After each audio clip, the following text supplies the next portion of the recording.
Welcome student.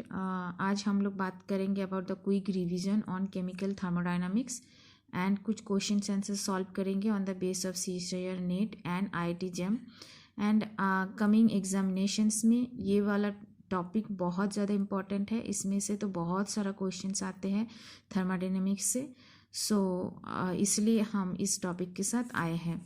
Okay,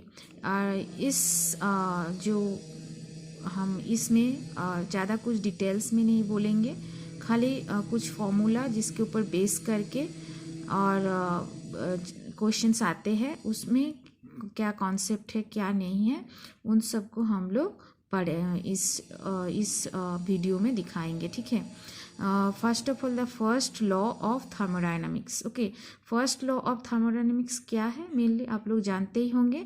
this is the conservations of energy, मतलब कि total universe का जो एनर्जी है वो फिक्स्ड है, और अगर कोई भी एनर्जी किसी भी फॉर्म में कहीं कंज्यूम होते हैं, डेफिनेटली वो एनर्जी किसी भी फॉर्म में कन्वर्टेड होते हैं किसी अदर फॉर्म में। Okay, so energy is according to first law of thermodynamics, energy can not be destroyed और not be created. Okay, so total energy is fixed. अगर कोई भी एनर्जी कंज्यूम्ड होते हैं किसी भी फॉर्म में, तो definitely equivalent amount of energy कोई भी फॉर्म में वो कन्वर्ट हो जाते हैं, वो एनर्जी कभी भी डिस्ट्रॉय नहीं होती है। यही मेन थीम है of first law of thermodynamics, और उसका मैथमेटिकल फॉर्मुलेशंस ये है, dq equals to du plus pdv। dq अगर heat energy in a form of heat energy, अगर कहीं से भी हम कोई भी सिस्टम, आप लोग पढ़े ही होंगे सिस्टम, सराउंडिंग, उन सब के बारे में हम बोल नहीं रहे हैं ज़्यादा। सिस्टम मीन्स जिसके ऊपर हम लोग काम कर रहे हैं, जिसको ऑब्जर्व कर रहे हैं, उसको हम लोग सिस्टम बोलेंगे। जिसके ऊपर, जिसमें अगर टेम्परेचर बढ़ा रहे हैं, हीट दे रहे हैं, तो उसमें कैसे चेंजेस होता है, जिसको हम लोग ऑब्जर्व करेंगे, उसको हम लोग सिस्टम बोलेंगे। ठीक है। अगर किसी भी सिस्टम में हम लोग टेम्परेचर हीट हम लोग हीट दे रहे हैं, हीट, उसको किसी भी सिस्टम को हम लोग हीट प्रोवाइड कर रहे हैं, तो वो हीट क्या करेगा, सिस्टम का इंटरनल एनर्जी चेंज करेगा प्लस कुछ मैकेनिकल वर्क देगा। यही है फर्स्ट लॉ ऑफ थर्मोडायनामिक्स का बेसिक, जिसके ऊपर बेस करके सारे इंजिन्स और सारे सिस्टम ही चलते हैं। ठीक है।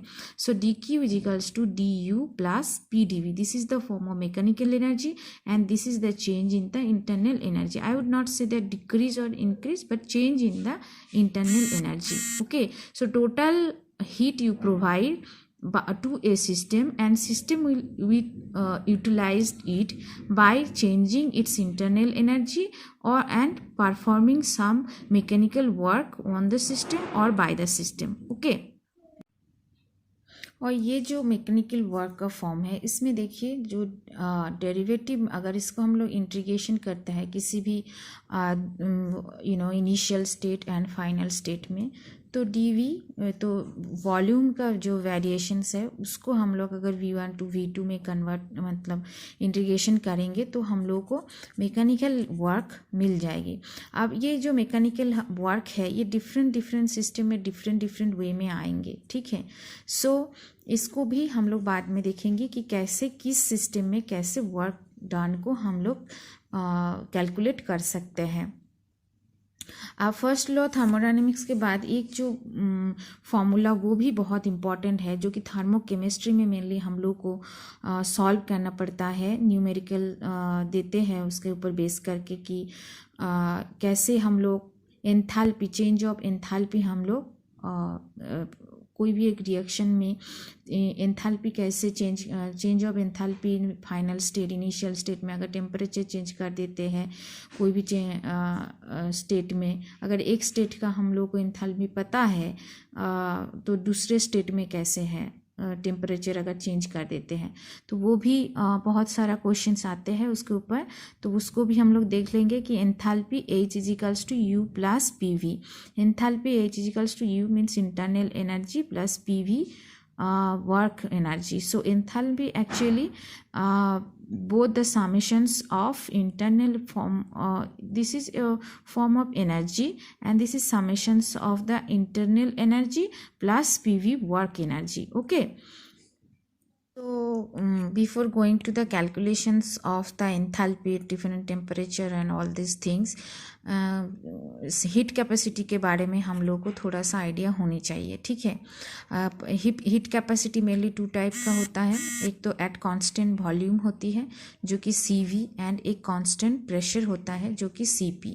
हीट कैपेसिटी कुछ नहीं है, amount of heat you need to increase the temperature of a system by 1 degree and agar of 1 gram of substance of unit substance का टेम्परेचर 1 डिग्री इंक्रीज करने के लिए जितने भी हीट लगते हैं उसको हम लोग हीट कैपेसिटी बोलते हैं. जैसे कि CV is equals to QV amount of heat by delta T. Okay, and CP is equals to QP by delta T. अगर ये 1 मोलर ऑफ सब्सटेंस के लिए हो जाएंगे तब हम लोग उसको बोलेंगे कि molar heat capacity.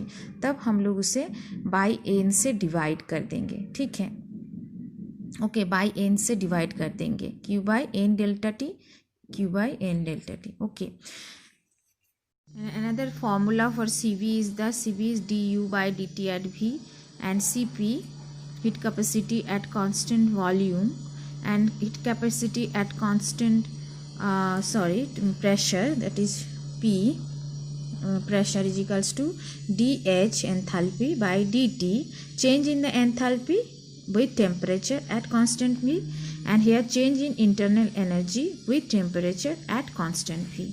Okay, and using this formula, okay, we can calculate delta H at different temperature. Okay, the difference in the enthalpy value at two different temperature we can calculate by using these equations. Here we can see that delta H at constant V is CP into dt. So by changing the temperature we can calculate the delta H at two difference of the enthalpy at two different temperature. Okay, Kirchhoff's equations. Okay, suppose one reactions, this is the stoichiometry of A plus BB CC DD. So change in the enthalpy. Okay, we know that enthalpy of this product minus enthalpy of reactant, that is change in the enthalpy of that reactions, and how we can calculate this. Okay, at two different temperature, we know that CP heat capacity at constant pressure is del H by del T at P. So we can write delta CP is the CP of summations of CP of product minus summations of CP of reactant. Okay, that will be delta CP. So if we put here delta CP, we can put here delta H instead of only H. Okay, that is delta H, and from that we can integrate it between two state of two different temperature of delta H. So we can calculate the delta H value, the difference in the delta H value of two different temperature. If the same reactions is happening at two different temperature, okay, the difference in the delta H value at two different temperature we can calculate by using this formula. That is, you see here H1 H2. Okay, so D of delta H, so delta H2 minus delta H1 is equals to T1 T2 delta CP into dt. Okay, अगर delta CP अगर constant होगा तो क्या होगा, अगर हम लोग delta CP को कांस्टेंट निकाल लेंगे, so it will be like this T1 T2 into dt. Okay, so that will be delta CP T1 delta CP T1 T2 minus T1. Okay, that is we can calculate the the above data, we can calculate if one also given, one delta H given at one temperature, another delta H also we can calculate by putting up the value of one delta H value, और suppose here और here one delta H value, किसी एक का delta H value put कर सकते हैं, और delta C P अगर गिवन रहेगा, और अगर हम लोग को निकलना भी है कि इस टेम्परेचर में इसका डेल्टा सी पी ये है, डिफरेंट है, ये हम लोग निकाल लेंगे। इसका वैल्यू अगर हम लोग गिवन रहेगा और टेम्परेचर गिवन रहेगा, दो टेम्परेचर, तो एक किसी का हम लोग अगर डेल्टा एच भी देगा तो दूसरे का डेल्टा एच हम लोग निकल सकते हैं। तो ये है किरचॉफ्स इक्वेशंस। इससे लेकिन बहुत सारे न्यूमेरिकल्स आते ही हैं, ओके, प्रॉब्लम्स देते हैं डिफरेंट एग्जाम में। Let's talk about the isothermal process. First of all हम इधर बात करेंगे आइसोथर्मल रिवर्सिबल प्रोसेस के बारे में। आइसोथर्मल मीन्स टेम्परेचर कांस्टेंट, जो जिस प्रोसेस में टेम्परेचर कांस्टेंट रहते हैं उस प्रोसेस को हम लोग बोलेंगे आइसोथर्मल। सो अगर टेम्परेचर कांस्टेंट है तो डिफरेंशिएशन और चेंज इन टेम्परेचर को हम लोग जीरो लिखेंगे। Differentiation means change in temperature, तो वो तो डेल्टा टी और डो टी दोनों ही जीरो होगा। तब क्या होगा कि D Q equals to D U P D V, so D Q equals to P D V हो जाएगा, D U equals to zero, and delta D U और delta U equals to zero for isothermal process, and also delta H equals to zero for isothermal process. यहाँ पे reversible process, I hope कि आप लोग reversible process जानते हो। Reversible isothermal reversible process means, reversible means अगर एक process grow कर रहे हैं फॉरवर्ड डायरेक्शंस में, कुछ चेंज करने से ही थोड़ा सा अगर हम लोग कुछ चेंज कर देंगे, ओके, तो वो वापस बैकवर्ड डायरेक्शन में आ जाएगा, ओके। तो अगर यहाँ से ये सपोज इनिशियल स्टेट है और फाइनल स्टेट है, फाइनल एंड इनिशियल स्टेट के बीच हमेशा इक्विलिब्रियम होते हैं, okay, in reversible process there will be always equilibrium between the final and initial stage in reversible process। अगर कुछ थोड़ा सा भी चेंजेस हम लोग ला देंगे, सपोज प्रेशर टेम्परेचर कुछ भी करेंगे, तो immediately final state will comes back to the initial state. इसको हम लोग रिवर्सिबल प्रोसेस बोलेंगे, कि जिसमें कि final state and initial state हमेशा each step follow thermodynamic equilibrium. तो यहाँ पे हम लोग तो फिर P जो है, तो P जो एक्सटर्नल P होगा, वो गैस का जो इंटरनल P होगा ऑलमोस्ट सेम होगा। तभी हम लोग अगर प्रेशर को, मतलब प्रेशर ज़्यादा चेंज नहीं करेंगे तो वो वापस इनिशियल स्टेज में आ जाएगा।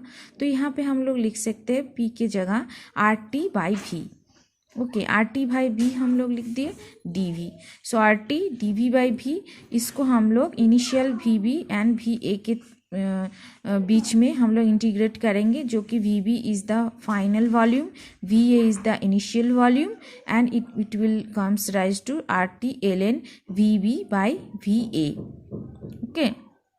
This is the expressions for the isothermal reversible work, okay. Isothermal reversible work का ये एक्सप्रेशन है।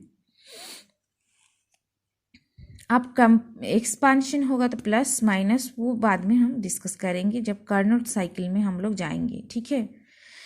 अब एडियाबैटिक प्रोसेस, एडियाबैटिक प्रोसेस क्या है, जिसमें कि डी क्यू जीरो रहते हैं, ठीक है। डी क्यू एनर्जी जो होगा, थर्मल एनर्जी जो भी है वो जीरो रहेगा एडियाबैटिक प्रोसेस में। एडियाबैटिक वाल में अगर हम लोग जैसे थर्मोफ्लक्स है एडियाबैटिक वाल, जिसमें कि एनर्जी, थर्मल एनर्जी का कोई ट्रांसफ़र नहीं होगा, है ना, तो फिर D Q equals to zero है। So for 1 mole of ideal gas D Q equals to D U plus P D V. So if we put zero in the dq, then du is equals to minus pdv, okay, du is equals to minus pdv. so this is the w adiabatic, okay, and w adiabatic में हम लोग क्या लिखेंगे, उसको हम लोग बोलेंगे कि D U, we know that D U equals to C V into D T, और अगर हम लोग सी वी डी टी इधर पुट कर देंगे एंड इंटीग्रेट करेंगे between two temperature C V into D T को, तो अल्टीमेटली आएगा C V into T one minus T two, where T two is greater than T one. Okay, here T two is greater than T one. Okay, सो क्या कहाँ से आया कि D you को हम लोग ने पुट किया है C V D T, and C V D T को हम लोग टेम्परेचर माइनस, सो ये minus into minus W adiabatic, so temperature T one to T two हम लोग इसे इंटीग्रेट करेंगे, तो इधर minus C V T two minus T one आता, W adiabatic minus C V T two minus T one आता, इसीलिए उसको माइनस को अगर हम लोग उठा देंगे तो C V T one minus T two आएगा, and here T two is greater than T one. So for adiabatic expansion और कंप्रेशन क्या आएगा, C V is equals W adiabatic is C V into T one minus T two. Okay, this is for irreversible process, isothermal irreversible process. So for isothermal irreversible process, we know that for isothermal process P into dV, so P external is much higher. Okay, अगर irreversible process है तो final state और initial state के बीच बहुत ज़्यादा कुछ parameters का difference होगा, तभी final state will be more stable then the initial state. Okay, और अगर हम लोग कुछ छोटे मोटे चेंजेस करेंगे इन द फाइनल स्टेट तो वो that will not go back to the initial state.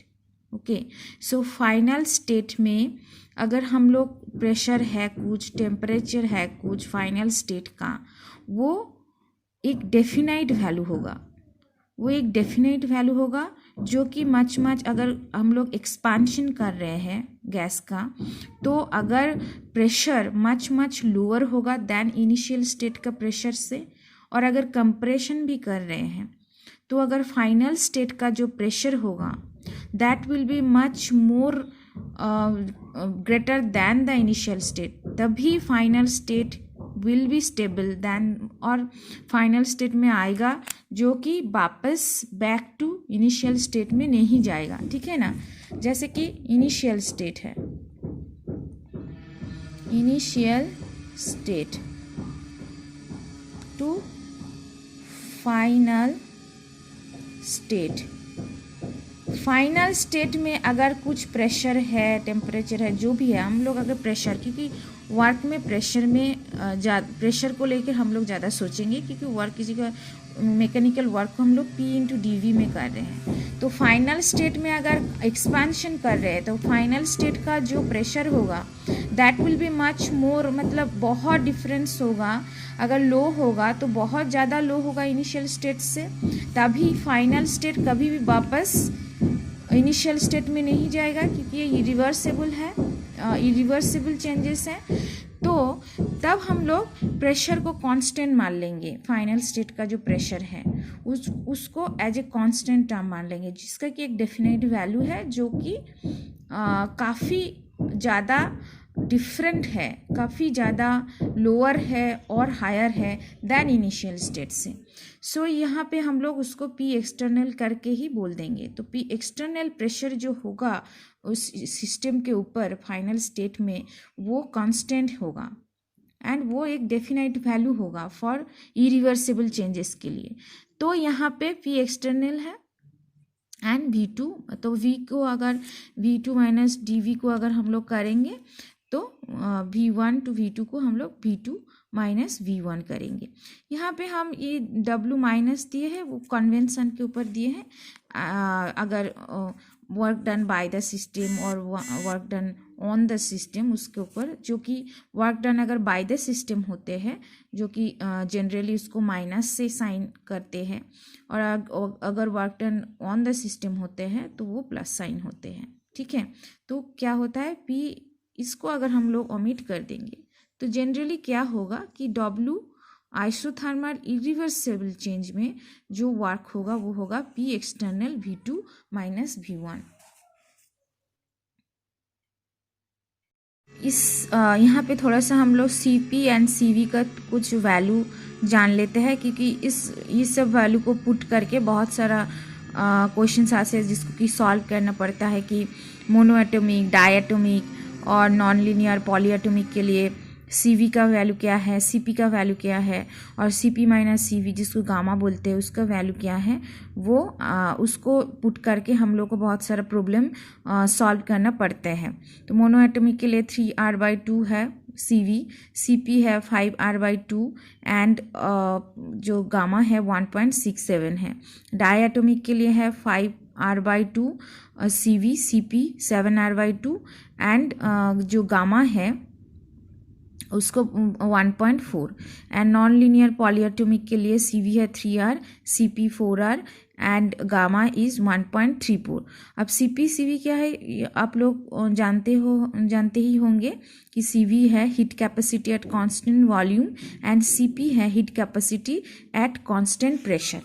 ना थोड़ा सा हम बता देते हैं कि हीट कैपेसिटी क्या होता है। हीट कैपेसिटी और कुछ नहीं है, अगर कोई सब्सटेंस को आप टेम्परेचर इंक्रीज करना चाहते हैं उसको, ओके किसी भी सब्सटेंस का अगर टेम्परेचर इंक्रीज करना चाहते हैं, suppose 1 gram of a substance, उसका टेम्परेचर अगर हम लोग बाय 1 डिग्री चेंज मतलब इंक्रीज करना चाहेंगे तो how much heat we have to provide, कभी वॉल्यूम को कांस्टेंट रख के कभी प्रेशर को कांस्टेंट रख के। ओके अगर वॉल्यूम को कांस्टेंट रख के अगर हम लोग इंक्रीज करेंगे टेम्परेचर को, जितना हम लोग को उसको हीट देना पड़ेगा उसको हम लोग बोलेंगे heat capacity at constant volume. Pressure constant रख के हम लोग अगर टेम्परेचर 1 डिग्री इंक्रीज करना चाहेंगे, जितना हीट देना पड़ेगा उसको हम लोग बोलेंगे कि heat capacity at constant pressure CP। CV को हम लोग बोलेंगे du/dt एट V, जो कि इसका फॉर्मूला है, and CP is dH/dt at P।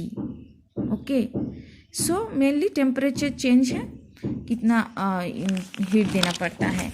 And for idol gas आप देखिए, आइडल गैस में क्या CP minus CV, CP minus अगर CV करेंगे हर एक में आपको R दिखेगा, ओनली R आएगा। से 4r minus 3r and 7r/2, 5r minus 5r/2 means R, 5r/2 minus 3r/2 means R. So CP minus CV always for ideal gas will be R. And one more thing आप लोगों को बताना चाहिए कि delta H जो कि change in enthalpy, हम enthalpy बोल चुके हैं किसको बोलते हैं, जो कि चेंज इन एंथैल्पी पॉजिटिव होते हैं। बहुत सारा प्रॉब्लम आते हैं जहाँ आप लोगों को ये वैल्यू पुट करना पड़ेगा, और एंडोथर्मिक बोलेगा रिएक्शंस को तो आपको एज ए पॉजिटिव इसको लेके चलना पड़ेगा, क्योंकि delta is positive means endothermic reactions and delta H negative means exothermic reaction. Delta H positive means you have to give heat, or you have to give heat energy to the reaction to proceed the reactions, and exothermic reactions means heat evolved. Okay, heat evolved during the reactions. That's why the delta H is negative and delta H is positive means heat you have to provide to proceed the reactions. This is for irreversible process, isothermal irreversible process. So for isothermal irreversible process, we know that for isothermal process P into dV, so P external is much higher. Okay, अगर irreversible process है तो final state और initial state के बीच बहुत ज़्यादा कुछ parameters का difference होगा, तभी final state will be more stable then the initial state. Okay और अगर हम लोग कुछ छोटे मोटे चेंजेस करेंगे इन द फाइनल स्टेट तो वो that will not go back to the initial state.